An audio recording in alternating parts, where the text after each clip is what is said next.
বান্দরবানের কালাঘাটা এলাকার গুথারপাড়ের আর্যগুহা বৌদ্ধ বিহারের অধ্যক্ষ দুতাঙ্গ ভিক্ষু ডক্টর এফ দীপঙ্কর বান্তের ঝুলন্ত মরদেহ উদ্ধার করেছে পুলিশ। শনিবার 13 জুলাই দুপুরে বিহারের একটি গুহার অংশ থেকে রোয়াংছড়ি থানা পুলিশ তার লাশ উদ্ধার করেছে বলে জানা গেছে। স্থানীয়রা জানান এই বৌদ্ধ ভিক্ষুর মৃত্যু রহস্যজনক, তবে পুলিশ বিষয়টি তদন্ত করছে বলে জানিয়েছেন।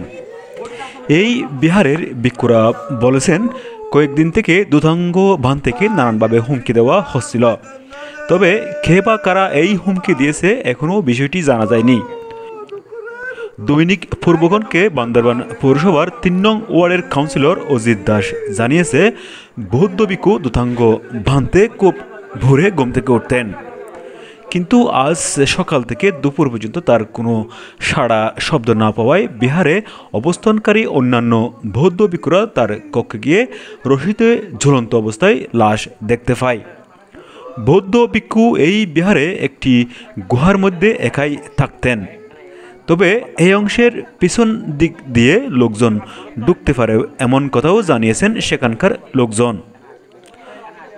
এফ দীপঙ্কর বান্তের শিষ্য ভুটান বড়ুয়া বলেন, গলায় রশি দেওয়া থাকলেও মৃত্যুটি রহস্যজনক। পা মাটিতে লাগানো অবস্থায় থাকায় তাকে হত্যা করা হতে পারে। এছাড়া সাম্প্রতিক সময়ে এই বৌদ্ধ ভিক্ষুকে নানানভাবে হুমকি দিয়ে আসছিল একটি মহল।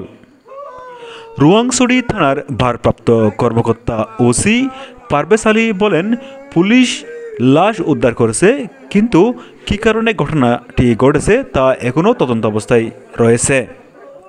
এদিকে গত 16 মে পার্বত্য নিউজে প্রকাশিত একটি প্রতিবেদনে ডক্টর এফ দীপঙ্কর বান্তের বক্তব্য সংবলিত একটি নিউজ ছাপা হয়।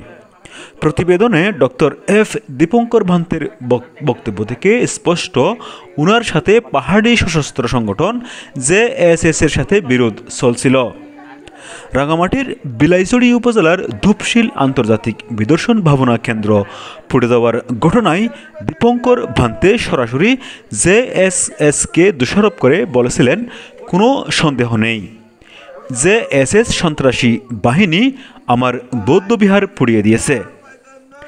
প্রতিবেদনে তিনি আরও বলেছিলেন, আমি যেহেতু মানুষকে বলছি তোমরা জীবহত্যা করো না, মদ গাঁজা খেও না, সন্ত্রাস করো না, জোর জুলুম করো না, চাঁদাবাজি করো না, কিন্তু সেটা তো তারা মানতে রাজি নয়। তারা বলছে আমরা করব, তাতে তোমার কি? তোমার কারণে তো মানুষ অন্যদিকে চলে যাচ্ছে। ওদের বক্তব্য হচ্ছে আমি ওদের সন্ত্রাসী পথের বাধা হয়ে দাঁড়িয়েছি, আমার কারণে বহু মানুষ ভালো হচ্ছে, শান্তির পথে ফিরে আসছে। এই সন্ত্রাসীদের তা সহ্য হচ্ছে না, তারা চায় চাঁদাবাজি, সন্ত্রাসী, জোর জুলুম, হত্যা, মারপিট এসব চলতে থাকুক।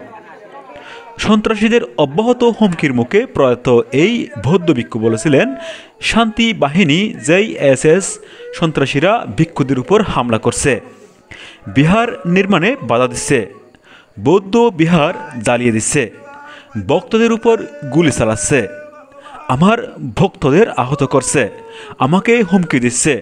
সরকার ও প্রশাসনের কাছে প্রশ্ন, এভাবে আর কতদিন চলবে? oye,